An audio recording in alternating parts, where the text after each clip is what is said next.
Keyin kir yuvadigan xonadan oyisi keldi-yu, hamma narsa o'zgardi.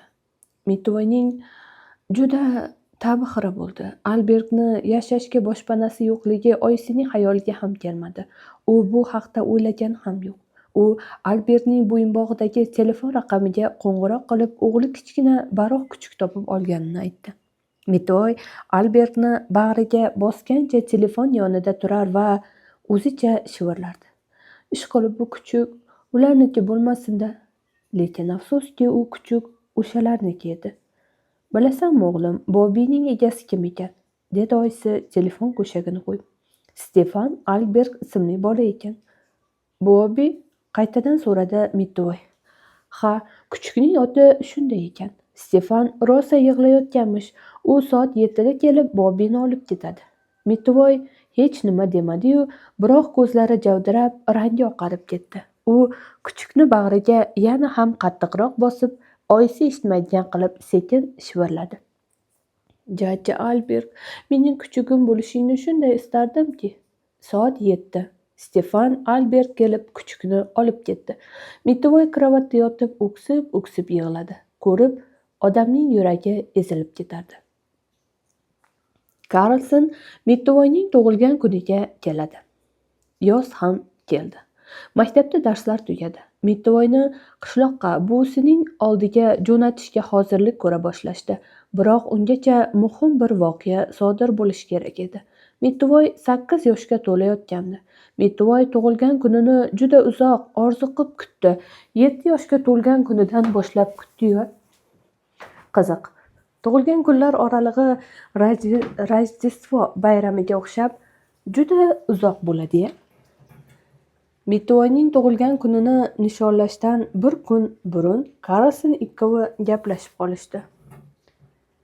Ertaga mening tug'ilgan kunim, dedi Mitoy. Biznikiga Gunilla bilan Krister keladi. Xonamda dasturxon yasatib berishadi. Mitoy indamay qoldi. U juda g'amgin ko'rinardi.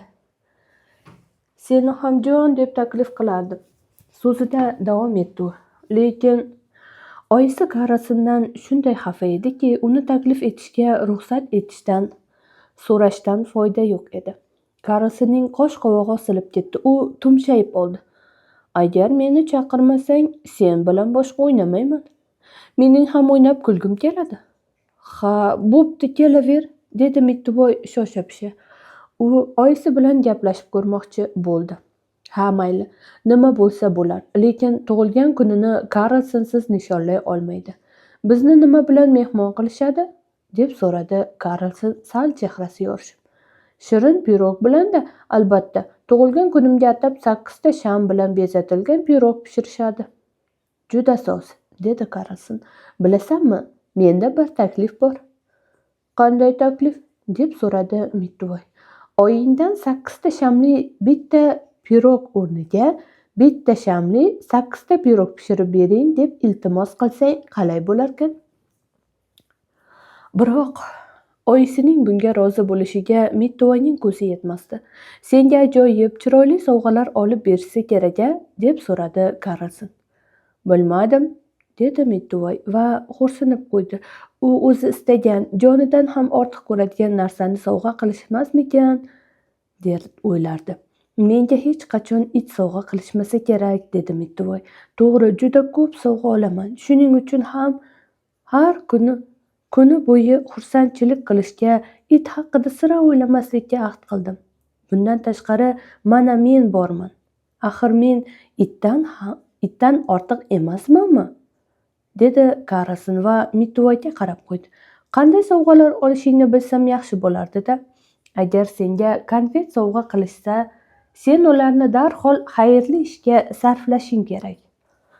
Bo'pti, agar bir quti konfet olsam, uni senga beraman. Mitoy Karlsondan hech nimani ayamasdi. Ayniqsa qishloqqa ketish oldidan hamma narsaga tayyor edi. Bilasanmi, Karlson, dedi Mitoy. Indinga qishloqqa buvimnikiga ketyapman. Butun yoz o'sha yerda bo'laman. Karlson avvaliga ma'yus tortdi, keyin kerilib viqor bilan dedi: "Men ham buvimnikiga ketaman. Mening buvim sening buvingga qaraganda buviga ko'proq o'xshaydi." "Buving qayerda turadi?" deb so'radi Mitvoy. "Qayerda bo'lardi? Uyda-da. Sen hoynahoy u ko'chada yashaydi, kechasi bilan izg'ib chiqadi deb o'ylayotgan bo'lsang kerak." Ular na Karlsonning buvisi, na Mitvoyning tug'ilgan kuni haqida boshqa gaplasha olishmadi. Chunki qosh qorayib qolgandi. Mitvoy ertaga uxlab qolmaslik uchun bugun barvaqtroq yotishi kerak edi. Mitvoy ertasiga uyg'onib, kravatida kutib yotdi. Hozir eshik ochilib, hammalari uning xonasiga kirib kelishlarini, tug'ilgan kuniga atab pishirilgan pirog va boshqa sovg'a-salomlarni topshirishlarini u juda yaxshi bilardi. Vaqt haddan tashqari sekin o'tardi. Mitvoyning kutavergandan yuragi siqilib ketdi. U sovg'alarni tezroq ko'rgisi kelardi. Mana nihoyat yo'lakda oyoq tovushlari va g'ala-g'ovur eshitildi. "Ha, uyg'ongan bo'lsa kerak" degan so'zlar qulog'iga chalindi. Eshik lang ochilib, hammalari, oyisi, dadasi, Bosi va Beten kirib kelishdi. Mitvoy kravatga o'tirib oldi. Uning ko'zlari yonardi.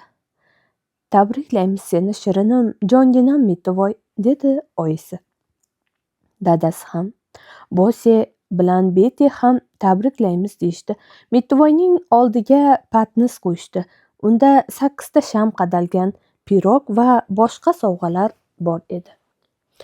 Sovg'a-salom ko'p edi, lekin ilgargi tug'ilgan kunda bugungidan ko'p bo'lardi. Bugun patnisda atiga 4 ta tugun yotardi. Mitvoy bir pasda sanab chiqdi. Biroq dadasi shunday dedi: "Hamma sovg'alarni ertalab olishing shart emas. Balki kunduzi yana biror narsa olarsan." Mitvoy 4 ta tugunni olib juda xursand bo'ldi. Ularni ochib qaradi. Tugunchalarda bo'yoqlar solingan quticha, o'yinchoq to'pponcha, kitob, yangi ko'k ishtonchalar bor edi. Bu sovg'alarning hammasi unga juda yoqdi. Oyim ham, dadam ham, Bosi ham, Beti ham juda mehribon-da, deb o'yladi Mitvoy. Dunyoda hech kimning bunday mehribon oyisi, dadasi, akasi, opasi bo'lmasa kerak. Mitvoy to'pponchani olib bir necha marta otdi. To'pponcha paqillab otilardi.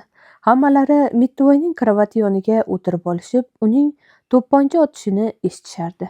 Ular bir-birlarini juda yaxshi ko'rishardi. "Buni qara. Dunyoga kelganingga ham 8 yil bo'libdi-ya. O'shanda bir parcha go'sht eding-a", dedi dadasi. "Ha", dedi oyisi. "Vaqt juda tez o'tyapti. Esingizdami, o'sha kuni Stokgolmda rosa jala quyuvdi." "Oyi, men shu yerda Stokgolmda tug'ilganmanmi?" deb so'radi Mitvoy. "Ha, albatta", dedi oyisi. "Lekin Bosi bilan Beten Malmada tug'ilishgan-ku." "Ha, Malmada." "Dada, siz axir Gyoteborgda tug'ilgansiz-ku, o'zingiz menga aytuvdingiz." "Ha, men Gyoteborgda bo'laman", dedi dadasi. "Sizchi, oyi, siz qayerda tug'ilgansiz?" "Eskilstonda", dedi oyisi. Mitvoy oyisini mahkam quchoqlab oldi. "Hammamizning uchrashganimiz qanday yaxshi bo'ldi-ya", dedi u. Hammalari Mitvoyning gapiga qo'shilishdi. Keyin hammalari Mitvoyga "Ko'p yillar yasha" qo'shig'ini aytib berishdi. Mitvoy to'pponchasini otdi. Uning ovozi gumburlab eshitildi. Mitvoy to'pponchani ustma-ust otardi. Mehmonlarning kelishini kutardi. Dadasining kunduzi ham sovg'a-salom olishing mumkin degan so'zlari sira uning xayolidan ketmasdi. U bir zum o'zini baxtiyor his etdi. "Baxtimga bitta yarimtasi it sovg'a qilib qolsa-ya", deb o'ylardi. Biroq bu orzuning hech ham ushalmasligini u juda yaxshi bilardi. Bunchalik xayolga berilgani uchun o'zidan o'zi jahli chiqdi. Axir u bugun it haqida sira o'ylamaslikka, hamma narsaga xursand bo'lishga ahd qilgandi.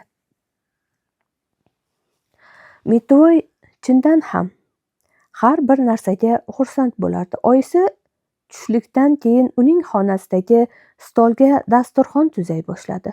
Oyisi kattakon guldastani guldonga solib, chiroyli guldor piyolalardan olib keldi. 3 ta chashka. Oyi, dedi Mittivoy, 4 ta chashka kerak. Nega endi? Hayron bo'lib so'radi oyisi. Mittivoy nima deyishni bilmay dovdirab qoldi. Endi u tug'ilgan kuniga Karlsonni ham taklif qilganini oyisiga gapirib berish kerak edi. Oyisining norozi bo'lishini juda yaxshi bilardi. Tomda yashovchi Karlson ham keladi, dedi Mittivoy oyisining ko'ziga dadil boqib. Oh, xo'rsindi oyisi. Oh, nima ham derdim. Mayli kelsin, axir bugun sening tug'ilgan kuning. Oyisi kafti bilan Mittivoyning sochini silab qo'ydi. Xayolparastliging sira qolmadi-da. 8ga chiqqaningga odamning ishongisi kelmaydi. Nechaga chiqding, Mittivoy? Ayni qirchillama paytim, dedi Mittivoy viqor bilan. Karlson bilan yoshimiz teppa-teng. Vaqt nihoyatda sekin o'tardi. Dadasi gapirgani o'sha kunduzi ham allaqachon o'tib ketdi-yu, lekin hech kim yangi sovg'a olib kelmadi. Mana nihoyat Mittivoy yana bir sovg'a oldi. Hali ta'tilga chiqmagan Bossi bilan Beten maktabdan qaytib kelishdi-da, shu zahoti Bossining xonasiga kirishdi-yu, eshikni ichidan berkitib olishdi. Mittivoyni u yoqqa qo'yishmadi. U yo'lakda turib, opasining qiqirlab kulganini, qog'ozning shitirlaganini eshitdi. Mittivoy nima gapligini bilishga juda qiziqardi. Birozdan keyin ular chiqishdi. Beten kulimsirab Mittivoyga tugunni uzatdi. Mittivoy juda sevinib tugun o'ralgan qog'ozni endi yirtmoqchi bo'luvdi. Bossi uning qo'lidan tutib dedi. Shoshma, avval ustiga yopishtirilgan she'rni o'qi. Mittivoy o'zi o'qiy olsin deb she'rni yirik-yirik harflar bilan yozishgandi. Mittivoy she'rni o'qiy boshladi. Senga kuchuk hadya etar, aka-singil. Itlar bilan urushmaydi hech qachon bil, vovullamas, sakramaydi, tishlamaydi, hech vaqt o'zin hech kimsaga tashlamaydi. Dumchasi ham, panjasi ham, qulog'i ham, hamma yog'i uning qora duxobadan. Mittivoy indamadi. U go'yo toshday qotib qolgandi. Ana endi tugunni yech, dedi Bossi. Biroq Mittivoy tugunni burchakka otib yubordi.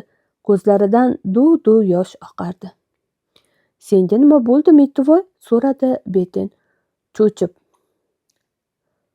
Yo'q, yig'lama Mittivoy, dedi takrorladi Mittivoy. Bossi sarosimaga tushib, Mittivoyning juda qattiq xafa bo'lgani shunday sezilib turardi. Beten Mittivoyni quchoqlab oldi. Bizni kechirgin, biz shunchaki hazillashmoqchi edik, tushunyapsanmi? Mittivoy qattiq silkinib Betenning qo'lidan chiqib ketdi. Yuz-ko'zi yoshidan nam bo'lgandi. Axir haqiqiy itim bo'lishini orzu qilib yurganimni bilardingiz-ku, deb to'ng'illadi u. Entikib yig'larkan. Meni kalaka qilishingni nima keragi bor edi? Mittivoy xonasiga chopib kirdi-da, o'zini karavotga otdi. Bossi bilan Beten uning orqasidan chopib kirishdi. Oyisi ham chopib keldi. Biroq Mittivoy ularga parvo ham qilmadi. Yig'idan uning yelkalari titrardi. Tug'ilgan kuni ham o'ziga tatimadi. Ta'bi xira bo'ldi. Mittivoy hatto unga it sovg'a qilishmasa ham kuni bilan xursand bo'lib yurmoqchi edi. Lekin opasi bilan akasining baxmal kuchukcha sovg'a qilishgani judayam o'tib tushdi. Buni eslasa ho'ngrab yig'lab yuborardi. Boshini yostiqqa yana ham qattiqroq bosardi. Oyisi Bossi bilan Bete karavot atrofida turishardi. Ularning hammasi juda xafa edi. Hozir dadamga qo'ng'iroq qilaman, ishdan ertaroq kelsin, dedi oyisi. Mittivoy hamon yig'lardi. Xo'sh, dadasining uyga kelganidan nima foyda? Endi Mittivoyning ko'ngli chiroq yoqsa ham yorishmasdi. Tug'ilgan kuni ham chippakka chiqdi. Endi buni hech nima bilan tuzatib bo'lmaydi.